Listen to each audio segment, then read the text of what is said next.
It's unbelievable the degree to which our sanity depends on a functioning sociological structure. And here's why.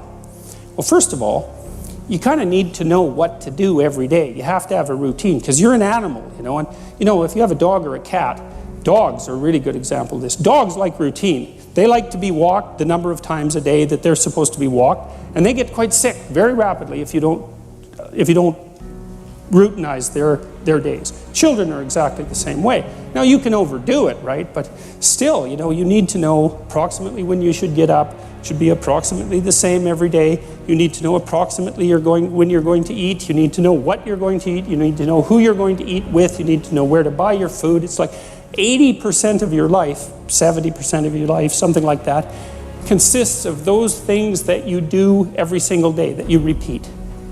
And those are often the things that people think about as the trivial elements of their life, but one of the things I would like to point out to you, if you do the mathematics, I did this with a client of mine who was having a hard time putting his child to bed. They were having a fight every night. And I knew by that time, the studies indicate that most parents only spend 20 minutes per day of one-on-one time with their child.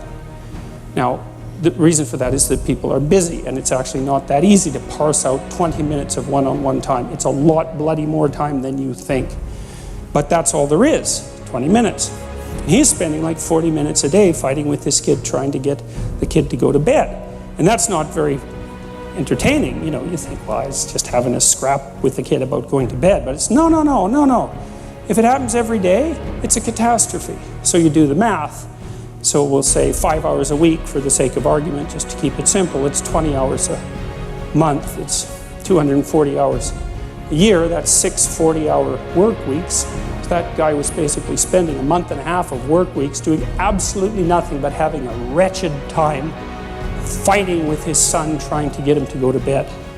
Horrible, right? That's just way too much time to spend doing something like that if you want to actually have a positive relationship with someone, because it's just too punishing. And so you need structure, you need predictability, and you need more of it than you think, just to keep you sane. Now, if you're lucky, and maybe a bit odd, you can deviate 5% from the norm, or 10% from the norm, or something like that, carefully and cautiously, as long as the rest of you is all well ordered in a normative manner. You might be able to get away with that, and you might be able to sustain it across time, and people might be able to tolerate you if you do it, or maybe you'll get really lucky and you happen to be creative but reasonably well put together, and people will actually be happy that there's something idiosyncratic and unique about you. But even under those circumstances, mostly what you want is to have a routine that's disciplined, that's predictable, and bloody well stick to it. You're going to be way healthier and happier and saner if you do that. And then the other thing that you need, because this is one of the things the psychoanalysts got wrong, I think, is that they overestimated the degree to which sanity was a consequence of being properly structured internally, Because from the psychoanalytic point of view, you're sort of an ego, and that ego is inside you. And of course, it rests on an unconscious structure. But the purpose of psychoanalysis is to sort out that unconscious structure and the ego on top of it, and to make you a fully functioning and autonomous individual. But there's a problem with that, because the reason that you're sane as a fully functional and autonomous human being isn't because you've organized your psyche, even though that's important. The reason that you're sane, if you have a well-organized unconscious and ego, is because other people can tolerate having you around for reasonably extensive periods of time, and will cuff you across the back of the head every time you do something so stupid that people will dislike you permanently if you continue. And so what people are doing to each other all the time, just non-stop, is broadcasting sanity signals back and forth, right? It's like you smile at people if they're not only behaving properly, but behaving in a way that you would like to see them continue to behave. You frown at them if they're not, you ignore them if they're not, you shun them, you roll your eyes at them, you manifest a disgust face, you don't listen to them, you interrupt them, you won't cooperate with them, you won't compete with them. It's like you're blasting signals at other people about how to regulate their behavior so frequently, it just makes up all of your social interaction.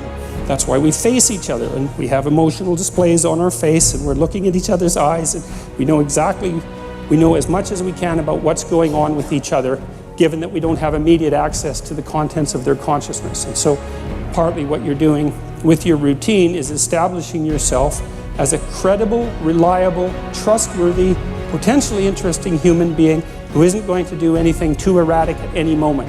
And everyone else is around there tapping you into shape, making sure that that's exactly what you are. And that's how you stay sane. And so what happens to people too, if they don't have a routine and they get isolated, is they start to drift. And they drift badly because the world is too complicated for you to keep it organized all by yourself. You just cannot do it. So we outsource the problem of sanity. And it's very intelligent that we outsource the problem of sanity, because sanity is an impossibly complex problem. And so the way that we manage the incredibly complex problem is we have a very large number of brains working simultaneously on the problem all the time.